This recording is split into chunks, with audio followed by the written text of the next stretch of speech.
All right. The first question we're going to talk about is society's expectations tend to provide limits on our behavior. To what extent do these limits benefit or harm characters in this story? Okay, in my opinion, I think that society's expectation for O'Brien to go to war was a lead factor for why he ran away. He didn't want to go to war, but he didn't want to make anyone ashamed, so he tried to avoid the situation as a whole and try and escape the problem at hand instead of solving it. Yeah, I think the society's expectations created the fear that forced O'Brien to make the hard decision to go to war, even though he didn't really want to. Like, in his heart, he knew he didn't want to go to war, but due to society's expectations that he was putting on himself, he made that decision. Yeah, exactly. Like, when Miss Bunyan was talking, like, the whole class about how she thought it was about, like, he was just way too embarrassed or way too, what was it? He just didn't want to, no, what am I trying to say? She was more just talking about people's expectations for him and everything, right? And that's kind of what I got. I was like, oh, like, before I really, like, read the story, like, Miss Bunyan was saying how he was too scared of what people would think and everything, which is not what I got from it at all. If anything, I thought he was just scared himself, and how he was almost, like, blaming how, like, blaming people's, like, thoughts and opinions. Yeah. Right? Because, like, I was reading it back, and I was like, wait, that's literally not what I'm getting, like, at all. Like, he literally has an entire, like, on page, like, 184, right? He literally talks just about how he feels about it. And, like, then again, it also is, like, war. It's literally life or death. Like, I feel like it shouldn't be, like, downplayed. Like, it's literally a horrible thing to go through, right? Or just to even, like, think about and to, like, know you're going through. So, like, the fact that, he was just like, oh, yeah, like, I shouldn't feel, this way about going to war because, like, I feel like a coward or whatever. Like, people are making me feel like a coward. Like, it's literally war, right? It's literally you kill or be killed, right? And I feel like that shouldn't have been, like, downplayed and everything. And, like, the fact that society kind of led him to believe that he was a coward for not wanting to go to war Wasn't really fair. Exactly. It was like forcing someone into doing something that they really didn't want to do. Exactly. So something that you're so scared of doing, say like someone's afraid of heights, then you just are like, oh, go climb a tower. Like, that's And not like, fair. I think that society's expectations, like, he literally would rather go and possibly die and, like, kill people than be embarrassed, which is, like, a huge thing. Like, war, like you were saying, Carrie, war is a really, really traumatic experience. And, like, society's expectations put so much fear and anxiety on him that he, like, went against what he stands for morally and stuff. I think the expectations from, like, society in general kind of, like, pressured him. Yeah. And because of that pressure, he had to conform to it because he felt like if I don't do this, I'm going to feel ashamed, like I'm going to be embarrassed and everything. Well, like, then again, there was, like, he never even, like, proved how, like, no one in the story was like, oh, yeah, you have to go or you're going to be a coward. Like, this is literally It was all in his head. Yeah, it was all something just, like, pressed onto him from, like, an early age. He just knew that if he didn't go, he was going to be ashamed. Like it says, right? It says that both of his parents are war veterans in the very beginning. It says that, right? So his family already has those seeds of expectations, right? So he's disappointing his family. He's disappointing everyone he's ever known because everyone's gonna know that he's they're gonna be on the hunt for him. They're gonna know he traded, right? And he's like, he graduated with a degree in political science, so, like, on morality and everything. And he's such, like, he brags that he's a intellectual, right? And when he's doing things, he's an intellectual. Like, he's doing intellectual activities. This just goes to show that, like, no matter how intellectual you are, like, you bow down to society's expectations. Because, like, O'Brien, like, he's so intelligent. He's gonna go to Harvard and everything, but he still chose to do something that he doesn't want to, just to not disappoint everyone he knows. And he doesn't. It's not like he necessarily likes everyone he knows, but he just doesn't want to disappoint everyone he knows. So he just decided to, kill himself basically by going to war. It's almost as if, like, shame is more deadly than death itself. Like, it's something that he would die in a more societal aspect. Like, he wouldn't have a place in society if he didn't do what he was told. Like, if society didn't tell him to do this, and if he didn't do it, he wouldn't have a place anymore. He would be dead to his family. So, either way, he was gonna be dead. He could either physically risk his life at war, or he could risk his reputation and live with that shame. Exactly. It sticks with him, right? It's something that'll stay with him forever, and he'll kind of, like, reflect upon if he were to choose the opposite side of, like, going to Canada and everything. because he But would. then in the end, he did say, "I was a coward. I went to war." So it's Yeah. kind of like Yeah. either Like, way. It's like a Yeah, juxtaposition though, because like cowards don't go to war. That's the thing. You go to war Yeah. because you're courageous. You go to But war he was because a you're coward brave. because he didn't want to go to war and he knew that wasn't the right thing for him to do. Yeah. But Yeah. he still did it because society told him. No, Yeah. So either way, he was going to think of himself as a coward, right? Yeah, exactly. But like if he stayed at home, right? In his mind he wouldn't be a coward, but in society's mind he'd be a coward. Yeah. Since he went, he's not a coward in society's mind. But he's since- still a coward in his it's like, own mind. It's like if you see someone getting bullied, right, and you decide not to help them, right? Like that, you're being a coward on your part, right? That's your morality that you're not choosing to do it. And it, like if you did do it, it's like you're living up to society's expectations. You're Yeah. like, oh, you're showing people that wow, this guy's just like stands up for other people. And if he didn't go there, right, he'd have to live with the guilt his entire life. And like eventually he's gonna return to the States. That's his home, right? He's not Yeah. gonna stay in Canada forever. When he does return, or even if he doesn't choose to return, like the news is gonna spread that there's a guy named Tim O'Brien that like fled, is too much Yeah, of a someone's coward. gonna find It's out. gonna be on the newspaper. Everyone's gonna taunt him his entire life, and he's gonna have to live with that, fear that everywhere he goes, that people might know him, and like he'll fear the police his entire life. He'll be in a hideout or something like that. He's not gonna really be living his true life, Well, yeah, but And- then again, like, even just like living with that guilt, like, because he did choose to go to war, like in the end, right? But then he has to live with the guilt that like he literally went to war knowing that that wasn't part of his belief system at all, right? So then even just like living in that like weakness of like, oh, I'm literally not strong enough to like stand up for my own opinions, like that kind of thing, right? And like that, I feel like that is going to be equally as haunting, right? Like, yes, you won't be able to like see it because it's literally like within you, like it's a personal opinion and like belief system, but I feel like it is like equally as harmful Yeah. as like society's interpretation of like what you should be doing, right? So, do you have any points? Yes, Building off of Easton's point where he said, growing like society's expectations almost force someone to conform. I feel like that is something a lot of us can also relate Yeah, to. exactly. Yeah. It's not just him.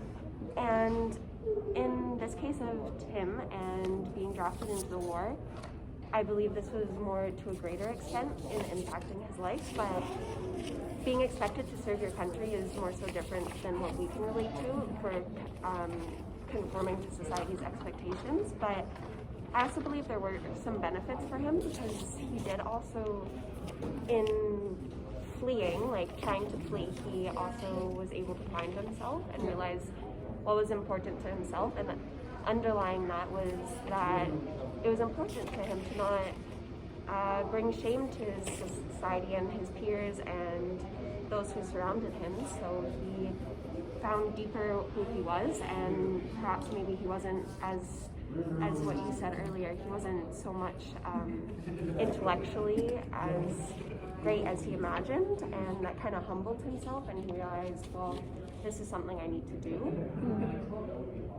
At the end of the story, when he was kind of talking about all the people he saw on the side of the the Rainy River, it was everyone who he thought their opinion mattered. When in truth, it's just his opinion that matters. But he sees everyone, even like he said that he saw the little girl who senator died in fifth grade. He's still thinking about these people that died long ago in the past, but those opinions still matter to him because the way that society views us makes us feel either validated or invalidated. Like you want to be validated by other people, and everybody wants that. You can't say you don't.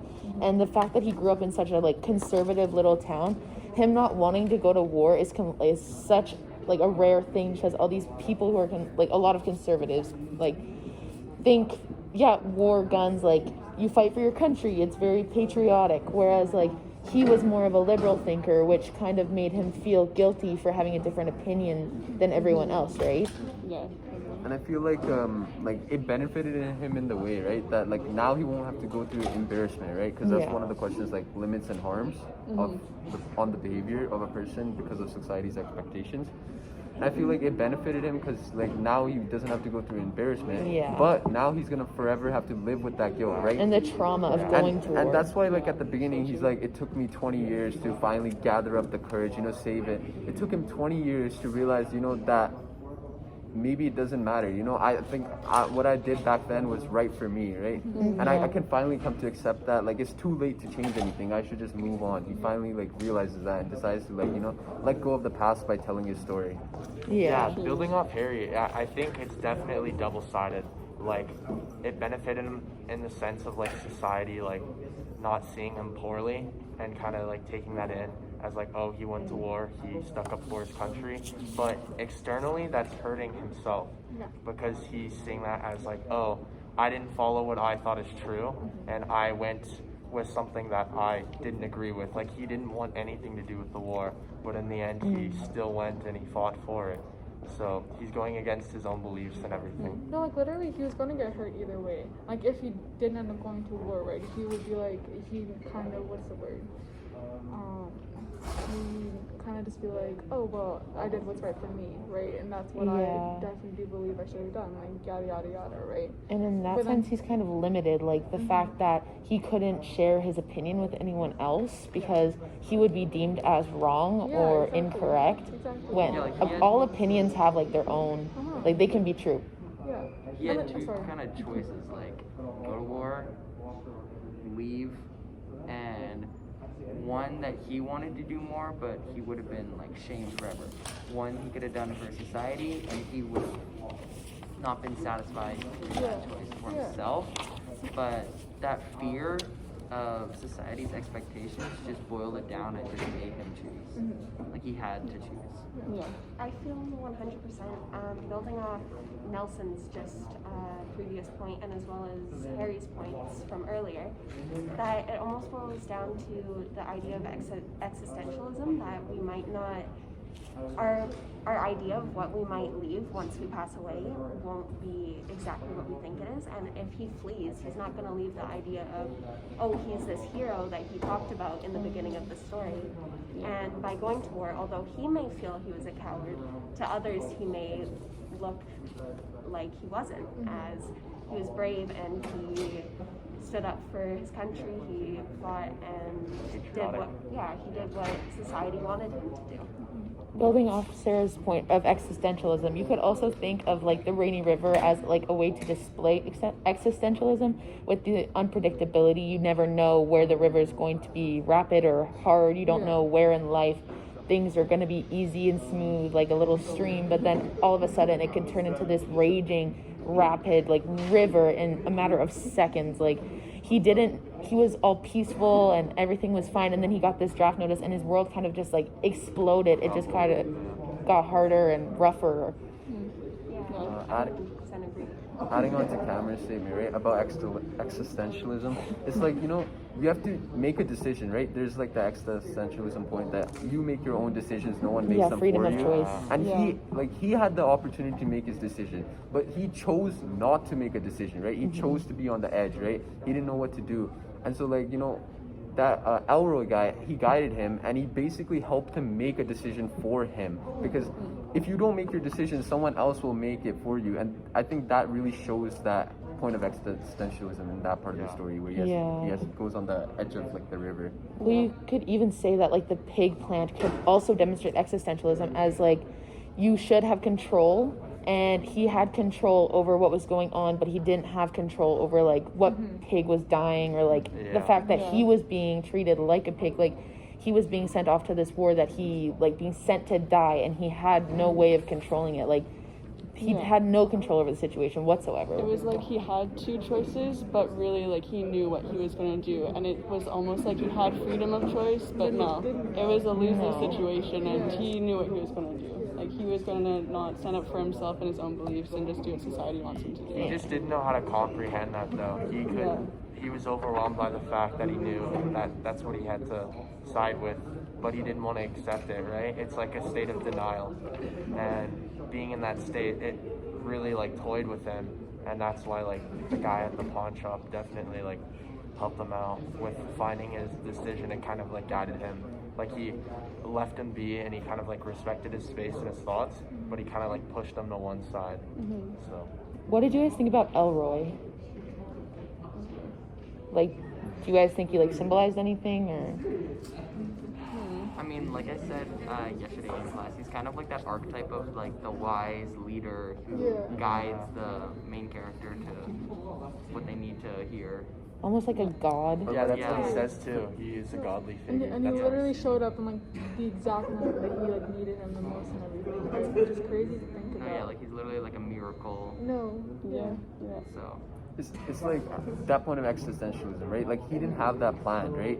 It was unexpected. He didn't plan to meet Elroy and stop at the river. He was just gonna go into Canada. But like life's like unexpected, you know, anything can happen. Your best plans will not work.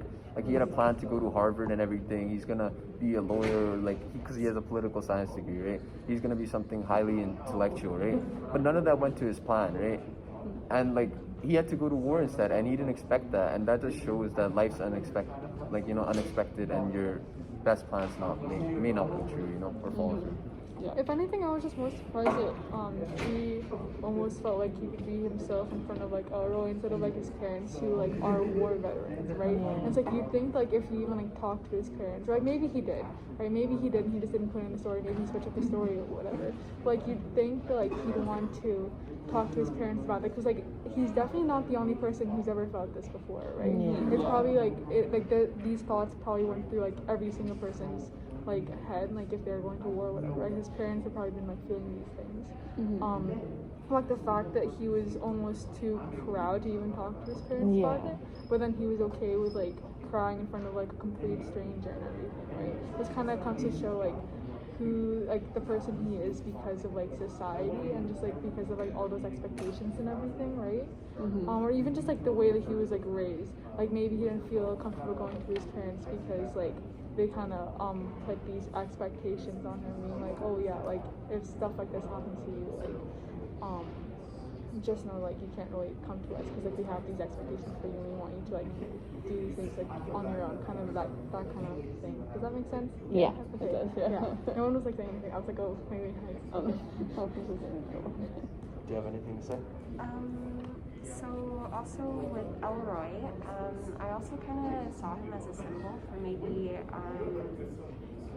Tim's deeper unconscious, like what he believes in, what he unconscious like bias, like Yeah, like subconscious, Yeah, like the little guy that subconsciously, sits on your like, shoulder that yeah. tells you Yeah. what's right and wrong. There's a lot of points in the story where Elroy, I honestly was like, is he even real Yeah, at yeah. points? And Yeah. I think that also, Surreal. yeah, and I also think even if I know he was real based on the story, but for Elroy, Tim visiting him almost seems like a benefit for him.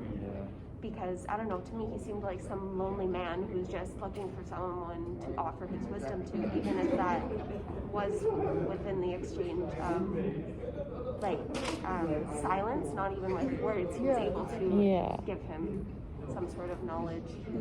And Because it seemed like Elroy knew what O'Brien was going to pick before O'Brien even knew. So it's like, that's how it plays in with like subconscious. Whereas Elroy was like, yep, I know that you're going to end up leaving and going to war, or I know that you're going to figure things out and you're not going to like run away and flee to Canada. But before even O'Brien knew. And a question I had from the story is like, did Elroy go through a similar experience in the past? Yeah. Like, how did he get so wise? How did he know? Why was how he to even lead there? O'Brien? Because he was all alone. He had nobody else there. Yeah. Like, why is he in the middle of the forest? And he just knew O'Brien needed some guidance. Like, Yeah, you could tell. exactly. Like, Yeah. in And like, his shoes. when do you give a random person like money and stuff? You know, like, would you really do that? If like, Unless you can't relate. I feel like Elroy is really fake, and it's just like like you know how the story's not entirely true. We know it's true. He went to war, right? But like it's not entirely true. I feel like he made up Elroy, right? And that's just his subconscious. And he went to the river by himself. And when he was gonna go over, I think he chose not to do it. And there was no Elroy there. Because like it shows that Elroy didn't impact his decision. He had to make it, right? So I feel like Elroy is him, and he's like, you know, that's his opposite side. Like you know, he's a liberal, and Elroy is like that conservative side of him, or like that conservative side that flows through Minnesota. Like you said, everyone has that, you know, thought process, similar thought process. Well, yeah, and like once Elroy disappeared, that was when O'Brien had made his choice. O'Brien made his choice, and then Elroy was gone. Like, peace out. Like, see you later. He was gone. And he said it made So sense that he left. it would make sense because he didn't have any more wisdom to like put onto O'Brien because it was done. Like, he had made his choice, everything was finished. Yeah, like building off of that, he said that it almost felt appropriate. Like he said that in a way, I thought it was appropriate, like that he didn't show up like when Elroy wasn't in the cabin as he was about to leave. Like it almost felt right to him, as if he like won his war and he was gonna go back to the decision he chose. We have to do the last question. Which literary theory do you guys think would best fit the story and why? What do you think, Ethan? I believe formalist, just because like the whole idea of that theory is to like extrapolate data from or like ideas from the text of an author, and we're reading like a story that came from the author himself, and we're interpreting stuff in our own way, and we're pulling out ideas of like literary devices and other stuff. Like we're kind of like digging deeper into the text, and we're making our own connections to it. So. Oh, sorry. No, it's fine. You can go. Sarah, do you have anything to add? Building off your idea, 100%, I think even with all our different opinions of what was actually going on in the story with Elroy and with the impact that society's expectations had on Tim, I believe that the literary theory was more so connected to reader response, because it developed and provoked multiple different responses and challenged the reader to think about what was actually happening at hand. And Disagreeing with Easton and Sarah, I think it's historical criticism, because the story reflects on the thought process of that time era, you know? At that time, going to war was bravery, you know, killing other people, that's bravery. Yeah. If we look at today, it's not really bravery. We look at that like, you know, it's as upon like disgust. If we look at Hitler, right, he killed people, but back in that day in Germany, he would be like a hero, right? Yeah. But when we view him today, we see him as a menace to Yeah, society, exactly. right? That he's doing criminal things. So I think this is historical criticism because it reflects the thinking of society at that time, you know, a conservative thinking where privacy still mattered, right? Like today we see that privacy really doesn't matter because we're all getting recorded. Like right now we're getting recorded. And so it shows that historical, you know, reflection of society back then. See, I disagree with everyone. I think it's more of a gender theory type, because in the past, it's more thought of men are the providers. They go to war. They don't always come back. They're the ones that are the heroes. Women stay home with the children, and he is having this pressure put on him to be that manly type figure, to go to war, to fight for his country. Whereas like a woman would never have to deal with that in that time period, right? See, I think what you're saying also fits into reader response. You're taking That's that true. for yourself. Yeah. Whereas like there's so many different points, so many little details that you can pick out for yourself, which makes it a reader response theory. And that's why every one of them works, because we're all interpreting in different ways. Like, So true. I might not be thinking of it the same way that Easton is thinking of it, or Sarah. Yeah, exactly. Well, we're not the same person, right? But couldn't you say gender theory could also be considered historical theory, because in history, women are perceived as that like mother figure who take care of the children. They don't go to war, obviously, and so that would kind of play a part with like Harry's idea. Yeah, so true. Very interchangeable. Yeah. All of them. I feel like everything could work in a sense as long as you just find enough points to justify why you chose that. Exactly. Yeah. Yeah. Is that it? I think so. Do you have anything Do you have anything to add? Yeah. Do you guys have different theories? Do you guys think it's the same theory or different, and why? I didn't really choose a singular theory, but I was thinking, I think this kind of falls under formalist and historical a little bit. I think that, like, he wrote this story based on his own experiences. Like, the little thing at the beginning is talking about how he did go to war, and his parents were veterans and all this stuff. So I think it's very much, like, his own personal experiences, and historical theory, like, really plays into this, because it's, like, in 1968, and like that viewpoint of the time and stuff really fits into the story. Carrie, do you have anything? Like I was thinking more like historical and like gender, like adding on to like what you said about like him being like a man and everything, and like that being like expected and whatever. But then I was also kind of thinking of like it's in the 1960s, like World War II like ended, whatever, right? So he was kind of thinking, oh, like I'd never have to kind of do that again, right? No, because like the exactly. big wars already happened.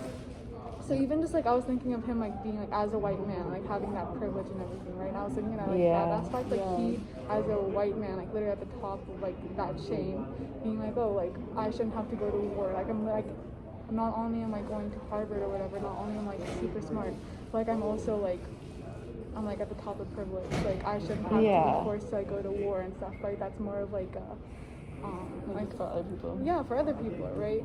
Ca- continue. Oh Go. no, it's so like when it happened to him, he was just kind of like, hey, that's what, you know? Yeah. And, like, and it was so just like unexpected. Like yes, it happened to like his parents and whatever, right? But then like even just like him thinking like in his generation, like why is he being forced to go to fight a war that he doesn't even like believe in, whatever, right?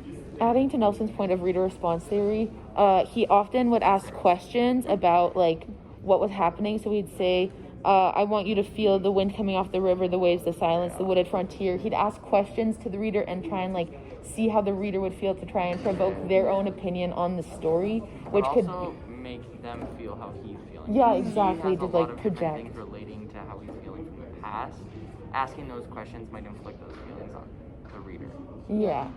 I feel like I agree with everyone's theories, right? But I feel like it's I feel like it's historical more, you know, because it's like He's like, I agree with you, but it's wrong. it's like because back in the day, right? It's like that generational thing, right? If your parents are like serving in the army right now, does that incline you? If you get drafted, are you gonna follow their lineage? You probably have a career set out for you. Yeah. And nowadays, like a draft probably won't. I don't think Canada has an auto draft, does it? Where I don't everyone think gets so, drafted. No, I don't think so. But like, see, it's different now. Like back then, if you had like you know people in World War One, their kids fought in World War Two. Those people from World War Two that survived, their kids fought in the Vietnam War because that's what it says, Yeah. right? And so it's like continuous lineage, right? So it shows that the perspective back then, historically, the perspective was if your family went to war, right? You go to war. You should uphold their, Legacy. uphold their You have like to follow name, them. uphold But your then again, family's that's why I was lineage. talking about privilege, because there are still countries where like this, I think, This still still happens, happens right? in some like, places, I There's still would like war assume. drafts and Oh everything, yeah, right? for sure. Yeah. And like building off what Carrie said earlier, he says that he felt no personal danger, no sense of impending crisis in his life. Like he doesn't feel like he should have to go to war because it doesn't affect him. Like he doesn't think about politics or anything because it doesn't affect his life because he is a white man and he's Yeah, at the top of like The food privilege, at the chain. food chain. Yeah, exactly. Yo, I feel like that's wrong though. I don't feel like it's about Sarah, privilege. do you have I don't anything to feel- add? The thing is, with reader response applying to this story is it provokes a thought from everyone, which makes Yeah. I think what you're thinking is absolutely right. Like Yeah.